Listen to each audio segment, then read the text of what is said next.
19,133 නිවෙස් වලට යනවා නම් අපි අර රුපියල් 25000 දීමනාව දීලාද? ඒ 25000 දීමනාවට ඇතුළත් වෙන්නේ මේ 19,133 තමයි. ඒක හිමිකම දැනට තියෙනවා. අලුතින් තව આવොත් ලැබෙනවා.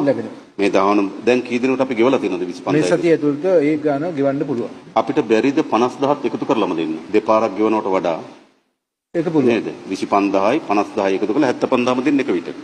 නේ ජුඩ් අපිට නේ මුදල් වෙන් කරලා තියෙන්නේ නේද? ඔව් ඒක ගෙවන්න එකට නැත්තම් ආයේ වට දෙකක් යන්න ඕනේ. 25000යි 50000 එකතු කරලා 75000ම ගෙවන්න. මොකද අපි මේ ඔක්කොම මේ දෙසැම්බර් 31කට කලින් ඉවර කරන්න ඕනේ. නේද? එන්න 75000 දීමනවා. ඒ ඔක්කොම මේ ඔක්කොට මේක හිමිනේ නේද? හිමි. හරි. ඊට පස්සේ ජනාධිපතිතුමා 25000 දෙන හැම දිනාට 50000 නැති වෙන්න පුළුවන්. නෑ ඕක බෙදන්න යන්න එපා. ඒගොල්ලන්ගේ ගෙදර ගම් වතුරට හානි වෙලා තියෙනවා. අපි 25000ක් දුන්නේ ගේ පිරිසුදු කරගෙන යන්න කියලා. 50000ක් දෙන්නේ ඒගොල්ලන්ගේ අර ගෘහ උපකරණ එහෙම නැත්නම් ඔය කුස්සිය උපකරණ විනාශ වෙලා තියෙනවා නම් ඒගොල්ලන්ට දෙන්න කියලා. ඒ 25000 දෙන ඔක්කොටමත් ඒ 50000 දෙන්න. එහෙම නැත්නම් ඕක ආයේ ඔබතුමාලට ප්‍රශ්න ඇති වෙනවා මට 25000 හිමි වුණා. ඇයි 50000 හිමි නොවුනේ කියලා නේද? එහෙම නේද? ඔබතුමාලා මොකක්ද අදහස? නෑනේ නේ. දෙන්න. සාමාන්‍යයට නේද? ඒක දෙන්න. එහෙනම් ඒක ඇප්ලිකේෂන් එකෙන් බේරන්න පුළුවන්. ඔව් අපි ඒ ටික දෙන්න. ඊට පස්සේ අපේ මේ චක්‍රලේඛනය ඇතුළත් වෙලා නැහැ ආගමික ස්ථානවල. දැන් ආගමික ස්ථානවලට මේ සතිය කැබිනට් එකෙන් ඒ තීරණය අරගෙන ඒකට අවශ්‍ය මුදල් ප්‍රතිපාදන අපි පන්සල් විතරක් නෙවෙයි පන්සල්, පල්ලි, කෝවිල් ප්‍රමාණයක් තියෙනව නේද? අපිට ඔක්කොම 28ක් තියෙනවනේ. 28ට අවශ්‍ය වෙන මුදල් ප්‍රතිපාදන අපි ලබා දෙන්නම් සංස්කෘතික කටයුතු අමාත්‍යාංශයට. ඒකට ඒ හරහා ඕගොල්ලන්ට මුදල් ලබා බෙදන්න ඒවි නේද? ඒ 25000ක් දෙන්න නේ. හරි. ඒතකොට ඒ 25000 දීමනවත් අපි පන්සල් වලටත් අනිකුත් ආගමික මධ්‍යස්ථාන වල දෙන්න කටයුතු කරමු. ඉක්මනින්ම අපි ඒකේ චක්‍රලේඛනය එවන්න. පාසල් ළමුගේ ඉස්සෙල්ලා අපි කතා කරා ඒගොල්ලන්ගේ දීමනාව දෙන එක නේද? ඊළඟ අපි කල්පනා කරේ අර දැනට ඉන්නවා අවතන් කඳුරුල කණ්ඩායම් දෙකක්. එකක් ඉන්නවා නිවස අහිමි වීම නිසා ඉන්නවා. තව කණ්ඩායමක් ඉන්නවා නිවස හිමි නමුත් යන්නේක සුදුසු නැද්ද කියලා. ඒකට රිපෝට් එක ආපුවම තමයි ඒගොල්ලන්ට යන්න පුළුවන්කම තියෙන්නේ නේද? වර්ග දෙකක් අපිට ඉන්නවා දැන් එතන ගැටලුවක් තියෙනවා. දැන් අපිට මේ වෙනකොට පූර්ණ හානි වෙලා නැහැ නිවස. නමුත් MBRO කියනවා අධි අවදානම් ඉවත් විය යුතුයි කියන එක. අන්න එතනදී ඒගොල්ලෝ මොකද්ද කියන්නේ? මිනිස්සු කියන්නේ අපිටත් අර ගාන ඕනි යන්න ඕන කියලා. අපිට එතෙන්ට යවන්න වර්ග දෙකක්නේ. අපි අර 150 තීරණය කරන්නේ නිවසක් ඉතුරු වුණාමයි නිවසක් මුළුමනින්ම විනාශ වුණාමයි හානි වීමේ ප්‍රමාණය වෙනස්. ඉතුරු නම් සමහර භාණ්ඩ අරම ඉතුරු වෙනවා. හැබැයි මුළුමනින්ම හානි වුණා. ඒ සියල්ල නැතුව යනවා. එතකොට තමයි අපි 150 දෙන්නේ. එතකොට තවත් කණ්ඩායමක් අපිට ඉන්නවා. ගෙදර හානි වෙලා නැහැ. නමුත් ඒගොල්ලන්ටත් ඒ ප්‍රදේශ වලට යන්න බැරි. ඒත් ඒගොල්ලන්ට අපි වෙනම පැකේජ් එකක් හදන්න ඕනේ දත්ත ප්‍රමාණය බලලා. මොකක්ද ඒගොල්ලන්ට දෙන විසඳුම කියලා. නේද?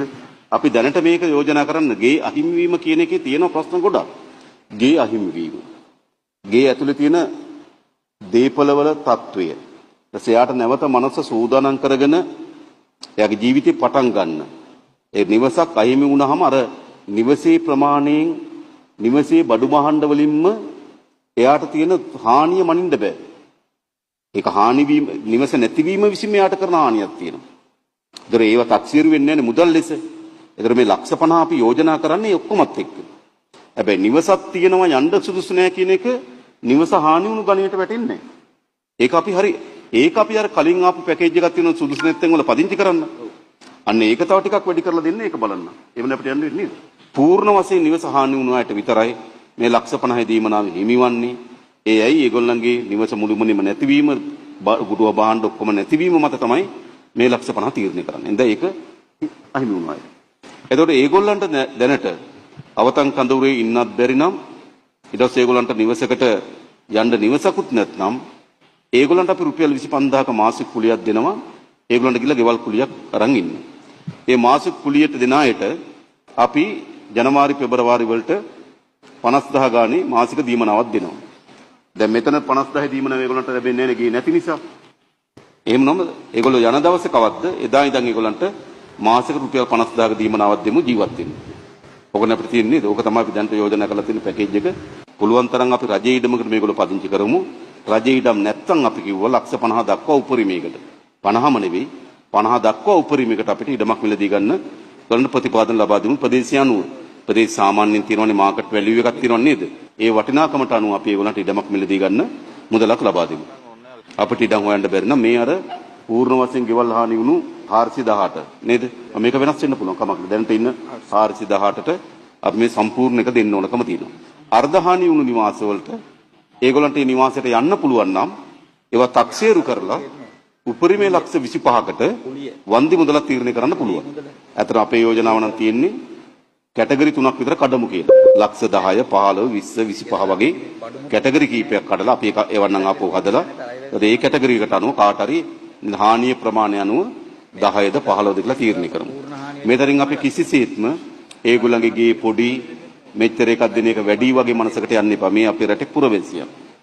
ඒගොල්ලන්ට හොඳ ස්ථාවර නිවසක් හදාගෙන සුරක්ෂිත ජීවිතයක් ගත කරන්න ලබා දීම තමයි අපේ වගකීම. ඒ අරමුණෙන් තමයි මේ මූල්‍ය ප්‍රතිපාදන සහ ඒගොල්ලන්ගේ ජීවනෝපාය සකස් කරගන්න තෙක් මාසික දීමනාව ඒගොල්ලෝ අවතන් කඳුරේ ඉන්නව වෙනුවට රුපියල් 25000කට කුලියක් අරගෙන ගෙදරකට යන්න.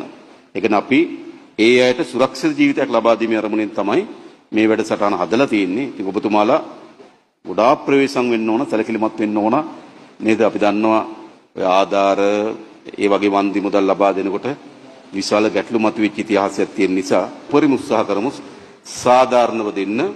කොතනකින් හරි අපි මේ පීල්ල පැන්නොත් අපිට ඒක සීමාවක් නැහැ කොතනද කෙලවර වෙන්නේ කියලා. ඒ නිසා අපි හරියට එමු කොතෙන්ද හිමිකම තියෙන්නේ කාටද? ඒ හිමිකම තියෙන දෙන්න තමයි අපි සැලසුම හදන්න ඕනකම තියෙන්නේ. ගරු ජනාධිපතිතුමා